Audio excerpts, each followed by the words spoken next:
Hello everybody, welcome back to Julie's classroom. आप सब कैसे हैं? आई होप आप सब ठीक होंगे। हम लोग आ चुके हैं एक नए वीडियो के साथ एक्टिव पैसिव वॉइस लेकर। क्योंकि बहुत सारे बच्चों के एग्जाम्स आ रहे हैं तो बच्चे चाहते हैं कि हम अलग अलग वीडियो बनाएं। स्पेशली मेरे जूनियर्स, आई एम नोटिसिंग, मेरे स्कूल के जूनियर्स मुझे काफ़ी ज़्यादा बोल रहे हैं वीडियो बनाओ हम लोगों के लिए। तो ये 8th क्लास वालों के सिलेबस से उठाया गया है। 9th-10th वाले भी पढ़ सकते हैं क्योंकि आधे 9th-10th के बच्चों को भी क्लियर नहीं होता। तो इसलिए ये 8th क्लास वालों के लिए स्पेशली 7-8 वाले पढ़ो, 6-7-8 वाले एंड 9-10th वाले भी। अगर आपको कहीं पे भी डाउट है तो आप ये वीडियो देख क्लियर कर सकते हो एक्टिव पैसिव वॉइस के ऊपर। बाकी ये वीडियो किन किन लोगों के लिए तो सबको पता होगा, जो भी बच्चे हैं, जो भी बिगिनर्स हैं, जो भी इंग्लिश सीखना चाहते हैं, उन सब लोगों के लिए है, बट स्पेशली बच्चों के लिए, चाहे रूरल एरिया के बच्चे हों चाहे यहाँ के बच्चे हों। बाकी जिसको भी इंग्लिश थोड़ी बहुत पिकअप करनी है, थोड़ा बहुत सीख रखा होगा पहले से, फिर अगर कंटिन्यू करना है तो जूलीज क्लासरूम देख सकते हैं। तो लेट्स गेट स्टार्टेड।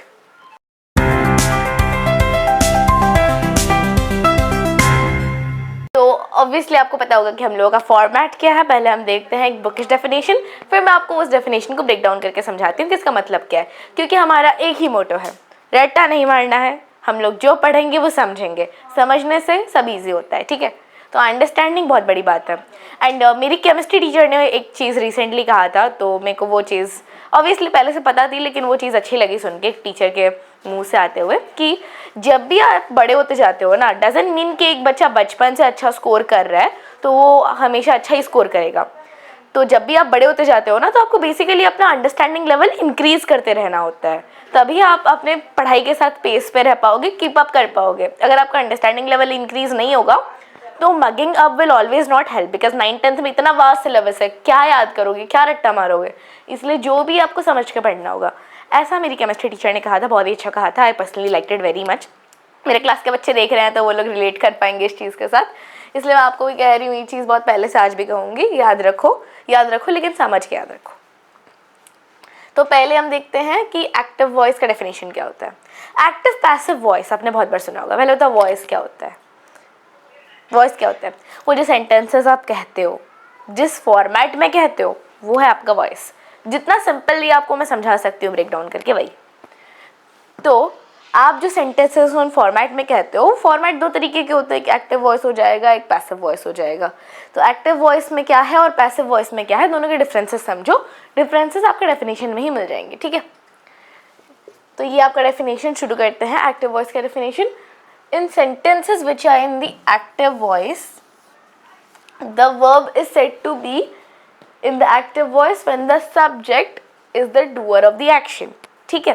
तो यहाँ पे हम क्या समझे कि सेंटेंसेस जो कि एक्टिव वॉइस में हैं, पहले वाले पार्ट को इग्नोर कर दो, चलेगा। सेकंड वाला पार्ट इंपॉर्टेंट है, कॉमा के बाद से देखो। पहला जो सेकंड वाला पार्ट है, सेकंड वाले पार्ट से इंपॉर्टेंट है, देखो। The verb is said to be in the active voice when the subject is the doer of the action. क्या है? अभी आपको इसके लिए एक सेंटेंस भी समझना पड़ेगा कि सेंटेंस में सब्जेक्ट क्या है, एक्शन क्या होता है। क्योंकि मैं ये चीज़ें ऑलरेडी समझा चुकी हूँ, एक्सपेक्ट कि आप लोगों को पता होगा, बट फिर भी जो लोग नए हैं उन लोगों के लिए फिर से समझाऊंगी। यहाँ पे डेफिनेशन के साथ एक एग्जाम्पल भी है, इसे समझेंगे, ठीक है। एंड मैं आपको बता देना चाहती हूँ जो वॉइस है, वॉइस क्या है। मैंने सोचा एक डेफिनेशन दूँ, बट नॉट नीडेड। वॉइस क्या है? Voice is the form, voice is the form of the verb. जिन लोगों को फिर चाहिए कि उन्हें याद रखना है, उन लोगों के लिए है ये। Voice is a form of the verb. क्या है?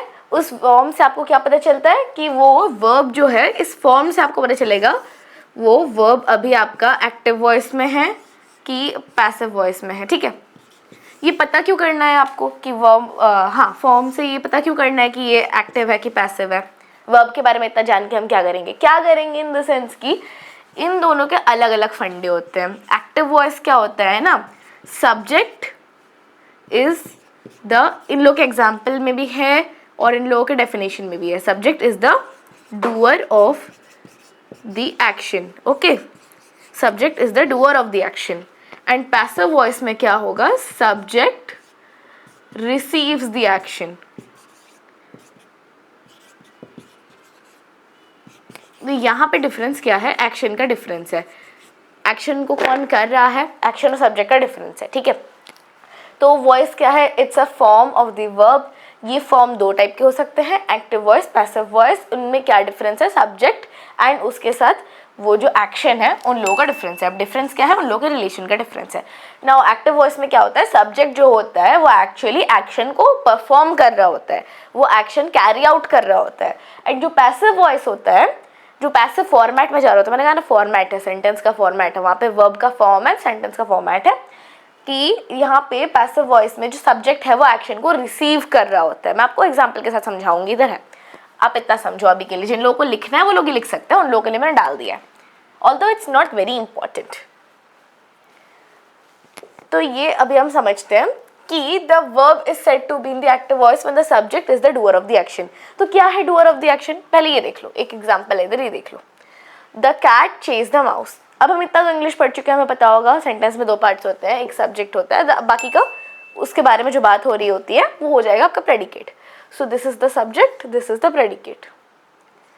तो प्रेडिकेट में क्या होता है? प्रेडिकेट में आपका वर्ब होता है, वर्ब प्लस ऑब्जेक्ट होता है, एंड कॉम्प्लीमेंट भी हो सकता है। वर्ब होता है, ऑब्जेक्ट होता है, कॉम्प्लीमेंट हो सकता है, कैन बी एनीथिंग। अगर वो सेंटेंस इंट्रांजिटिव है, आप लोग तो पढ़े नहीं उस चीज़ के बारे में, इंट्रांसिटिव अगर है तो वहाँ पे ऑब्जेक्ट नहीं रहेगा, अगर ट्रांसिटिव है तो वहाँ पे ऑब्जेक्ट रहेगा। मैं आपको ये चीज़ क्यों बता रही हूँ? क्योंकि आगे जाके काम आने वाला है अभी इसी वीडियो में। देखना, अगर यहाँ पे आपका प्रेडिकेट में क्या हो सकता है? वर्ब हो सकता है, डेफिनेटली वर्ब हो सकता है, ऑब्जेक्ट हो सकता है, कॉम्प्लीमेंट हो सकता है। लेकिन अगर वर्ब है और उसके बाद ऑब्जेक्ट है कि नहीं आपको जानना है, तो आपको देखना होगा कि वो सेंटेंस आपका इंट्रांसिटिव है कि ट्रांसिटिव है। इंट्रांसिटिव सेंटेंसेस में ऑब्जेक्ट नहीं होता, ट्रांसिटिव सेंटेंसेस में ऑब्जेक्ट होता है। ओके, अभी ये देखो, यहाँ पे क्या है? ऑब्जेक्ट है। अब बताओ ऑब्जेक्ट क्या है? ये सब्जेक्ट है, ये प्रेडिकेट है। तो यहाँ पे जो सब्जेक्ट है मैं बोल देती हूँ, आपने सोच लिया होगा, अब तो मैं बोल देती हूँ। यहाँ पे जो सब्जेक्ट है वो कैट है, हम कैट के बारे में बात कर रहे हैं। क्या बात कर रहे हैं? द कैट चेस्ड, ये आपका हो जाएगा वर्ब, द माउस। तो ऑब्जेक्ट क्या होता है? जिसके ऊपर काम हो रहा होता है। ऑब्जेक्ट इज समथिंग जिसके ऊपर काम हो रहा होता है। What the subject is doing, उसका एक्शन जिसके ऊपर काम कर रहा होता है, जिस प्लेस में या जिस पर्सन के ऊपर काम चल रहा होता है, वो आपका ऑब्जेक्ट होगा। ठीक है, जान लो ये चीज़। एंड जो आपका कैट है उसका काम कहाँ चल रहा है? किस पर्सन, किस थिंग, किस लिविंग बीइंग के ऊपर चल रहा है? माउस के ऊपर चल रहा है कि वो क्या चेज कर रहा है? माउस को चेज कर रहा है। तो इसलिए आपका सब्जेक्ट एंड ये आपका ऑब्जेक्ट हो जाएगा। नाउ यहाँ पे क्या कह रहा है? तो सब्जेक्ट जो है इस वर्ब के फॉर्म में कहते हैं कि जो सब्जेक्ट है वो एक्शन को कर रहा होता है, is the doer of the action. तो यहाँ पे जो आपका सब्जेक्ट है कैट, एक्शन क्या है? चेज करना, एंड ऑब्जेक्ट है माउस। तो यहाँ पे आपका ऑब्जेक्ट, ये जो परफॉर्म हो रहा है, ये आपका सब्जेक्ट कर रहा है कि नहीं कर रहा ऑब्जेक्ट के ऊपर परफॉर्म। दैट मीन्स कि वर्ब आपके सब्जेक्ट ने किया कि नहीं किया, वो आपको चेक करना है। तो अब देखो, द कैट चेस्ड, इतने में आपको पता चल जाएगा कि सब्जेक्ट ने ही काम किया है, सब्जेक्ट ने ही वर्ब जो भी है कैरी आउट किया है। यहाँ पे चेस्ड है, वो कैरी आउट हमारे सब्जेक्ट ने ही किया है, तो सब्जेक्ट के द्वारा ही ऑब्जेक्ट पे काम हुआ है। वही आपका simple understanding of active voice, उतना ही है। अब पैसिव वॉइस में उसका ऑपोजिट होगा। तो पहले तो हम इसको पैसिव में कन्वर्ट करेंगे। तो however the verb in the passive voice, ये पीवी लिख दिया मैंने, passive voice, when the object of the action in the active voice becomes the subject of the sentence. Okay, तो यहाँ पे जो आपका ऑब्जेक्ट है, बता देती हूँ, ऑब्जेक्ट है वो आपका सेंटेंस का सब्जेक्ट बन जाएगा जब वो पैसिव वॉइस में जाएगा। तो अभी जो ये ऑब्जेक्ट है द माउस, ये आपका सेंटेंस का सब्जेक्ट बन जाएगा जब ये पैसिव वॉइस में जाएगा। इसका पैसिव वॉइस में जाने का और क्या फंडा है? इसका ये फंडा है कि अब जो ये काम हो रहा था, सब्जेक्ट ने जो काम किया था ऑब्जेक्ट के ऊपर, काम क्या किया था? वर्ब। सब्जेक्ट ने जो वर्ब परफॉर्म किया था ऑब्जेक्ट के ऊपर, अभी क्या है? वो जो ऑब्जेक्ट सब्जेक्ट बन गया है पैसिव वॉइस में, तो वो ऑब्जेक्ट क्योंकि उसके ऊपर काम हो रहा है ना, तो वो काम रिसीव करेगा पैसिव वॉइस में।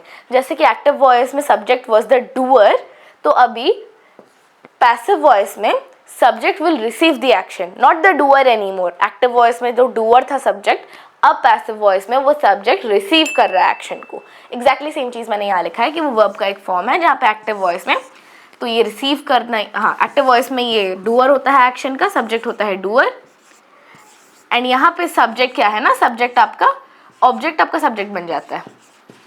तो object when converted to subject becomes the receiver of the action. It's that simple, यही है। अभी इसको कन्वर्ट करके देखते हैं हमारे एक नॉर्मल पैसिव वॉइस में, ठीक है। The cat chase the mouse, conversion भी सिखाएंगे वो अगले वीडियो में, पहले ये देख लो। The cat chase the mouse, पहले हम इसको सब्जेक्ट को कन्वर्ट करते हैं, ऑब्जेक्ट को सब्जेक्ट बनाएंगे। The mouse was chased by the cat, was chased by the cat, okay. तो अभी आप देखो, इसमें मैंने जो कहा है आप उसे टैली करके देखो। द माउस पहले ऑब्जेक्ट था, एक्टिव वॉइस का ऑब्जेक्ट है, पैसिव वॉइस में आके सब्जेक्ट बन गया है। सब्जेक्ट क्या कर रहा है, इधर वर्ब है, वर्ब को सब्जेक्ट परफॉर्म कर रहा है, रिसीव कर रहा है। देखो द माउस वॉज चेस्ड, यहाँ पे वॉज आ गया है बीच में, कॉमन सेंस से आप बोल सकते हो कि is not the doer of the action. Was chased तो रिसीविंग द एक्शन, तो ये रिसीवर ऑफ द एक्शन हो गया इधर। And by the cat, by the cat अभी क्या है, दिस, ये this creature, this is the doer of the action, okay. ये आपके एक्शन का डूअर हो जाएगा। तो जहाँ पे सब्जेक्ट एक्शन को रिसीव कर रहा है वो आपका हो जाएगा पैसिव वॉइस, ये आपका है पैसिव वॉइस, ओके। चला, आप लोग समझ चुके होंगे कि वॉइस में क्या मीनिंग है, वॉइस का, वॉइस में कौन से दो टाइप्स होते हैं एंड उनके दो टाइप्स को डिफ्रेंशिएट करने का क्या फंडा होता है। सिंपल हो गया है, इतना ही है। एक्टिव वॉइस में वो जो आपका सब्जेक्ट होता है वो सब्जेक्ट चीज़ों को कर रहा होता है, एक्शन परफॉर्म कर रहा होता है। पैसिव वॉइस में आपका सब्जेक्ट जो है वो चीज़ों को रिसीव कर रहा होता है, एक्शन को रिसीव कर रहा होता है। वेल, क्योंकि अभी तो बहुत टाइम हो चुका है, आप लोग ये वीडियो में समझ गए होंगे। मैं क्योंकि हमारे क्लासेस में टाइम होने की वजह है तो मैं जितना हो सके एलैबोरेट करके समझाती हूँ। हमारे पास अभी टाइम बहुत है, हम पढ़ सकते हैं आराम से, हम रश नहीं करेंगे। दैट्स वाई मैं आपका वीडियो जो है लंबा करती हूँ, बिकॉज आप लंबे लेक्चर्स देखने में शायद ही बोर हो जाओ, वो आपके फंडामेंटल के लिए बहुत इंपॉर्टेंट है। जो भी आप फंडामेंटल समझोगे वो आपको आगे जाके काम आएगा अच्छे से, इसलिए मैं आपको समझाती हूँ आराम से, ताकि आपको कहीं पर फिर डाउट ना रहे। तो हमारे वीडियोस लंबे हो जाते हैं, तो आप फिर भी लंबे वीडियो को पेशेंस के साथ देखना एंड हो सके तो 2x में भी चला देना, क्योंकि मेरे बहुत सारे दोस्तों ने कहा है एग्जाम से पहले हम लोग 2x में वीडियो चलाते हैं, देखते हैं, नोट्स बनाते हैं, होता है, काम चलता है उसमें भी, आप वो भी कर सकते हो, लेकिन वीडियो कंप्लीटली देखना। और जिन लोगों ने ये वीडियो पूरा देखा है, थैंक यू। पहली बात तो आपका डेडिकेशन आपकी पढ़ाई के लिए बहुत अच्छा है, देख के बहुत अच्छा लगा। एंड अगर आपको हमारे वीडियोस अच्छे लगते हैं तो ऐसे हमारे वीडियोस देखते रहना। एंड नेक्स्ट वीडियो में मैं आपको यूजर्स करके बताऊंगी, क्योंकि अभी सीरियसली वीडियो लंबा हो गया, तो यूजर्स के अलग से वीडियो आएंगे, वो आप आराम से चेकआउट कर लेना। तो चैनल को लाइक कीजिए, सब्सक्राइब कीजिए एंड हाँ, डेफिनेटली इस नॉलेज को अकेले अकेले मत देखना, वीडियो को लाइक करके दूसरों को शेयर भी करना। हाँ, थैंक यू।